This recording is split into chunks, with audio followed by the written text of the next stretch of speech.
Untuk memahami duduk perkara kasus lahan di Pulau Rempang, Batam, Kepulauan Riau, kita perlu menilik sejarah lahan di pulau ini. Dalam wawancara pada Kamis 14 September 2023, dosen program doktor dan magister geomatika UGM, Cahyo Arianto menyebut, kewenangan BP Batam dalam mengelola Pulau Rempang tertuang dalam Keputusan Presiden Nomor 41 Tahun 1973. Aturan ini memberikan hak pengelolaan kepada Otorita Batam, institusi sebelum BP Batam. Ketentuan pasal 6 ayat 2 huruf A Kepres tersebut menyatakan seluruh areal yang terletak di Pulau Batam diserahkan dengan status hak pengelolaan atau HPL kepada Otorita Batam. Cahyo mengatakan keputusan pemerintah ini baik adanya karena untuk mencegah lokasi tanah strategis jatuh kepemilikannya ke tangan investor swasta, artinya mencegah spekulan tanah. Di sisi lain, Pulau Rempang juga menyimpan kekayaan sejarah berupa 45 titik kampung tua. Jika melihat catatan sejarah Traktat London 1824, keberadaan kampung tua di Batam dan sekitarnya sudah ada lebih dari 188 tahun lalu. Seiring dengan kejayaan Kerajaan Lingga, Kerajaan Riau, Kerajaan Johor, dan Kerajaan Pahang Malaya. Penanda usia penduduk di areal kampung tua antara lain terlihat dari berbagai macam pohon yang ada di kawasan ini, seperti pohon kelapa yang prediksi berumur lebih dari 70 tahun atau sudah tumbuh sebelum adanya Kepres Nomor 41 Tahun 1973, belum lagi makam para leluhur mereka. Oleh karena itu, sudah sepatutnya kampung tua yang sudah ada sebelum Kepres Nomor 41 Tahun 1973 diterbitkan tetap dipertahankan.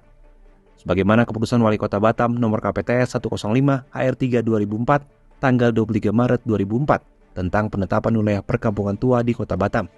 Salah satu isi keputusan Wali Kota Batam ini adalah tidak merekomendasikan kampung tua menjadi bagian dari hak pengelolaan.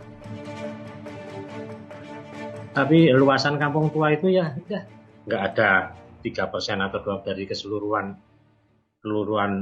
areal Pulau Batam. Jadi menurut saya dan mereka minta yang bernuansa situs-situs sejarah itu saya kira perlu dipertahankan.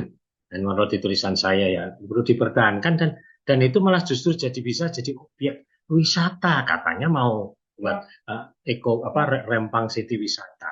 Nah justru padahal ya wisata yang asli, padahal di tempat-tempat lain ya seperti di Jogja, di Bali itu kadang-kadang sengaja membuat objek wisata baru kan, seperti di Jogja saya tinggal banyak objek.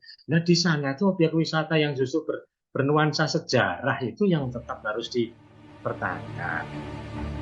Jika opsi ini tidak diambil dan pemerintah tetap mengambil langkah relokasi, maka pemerintah wajib memberikan pengganti yang layak kepada warga yang terdampak proyek Rempang Eco City. Tapi kalau memang terpaksa oleh karena sesuatu hal rencana mereka harus pindah, seperti yang pantai mau buat pelabuhan ya itu intinya jangan diberi ganti rugi, ganti untung lah istilahnya. Ya toh.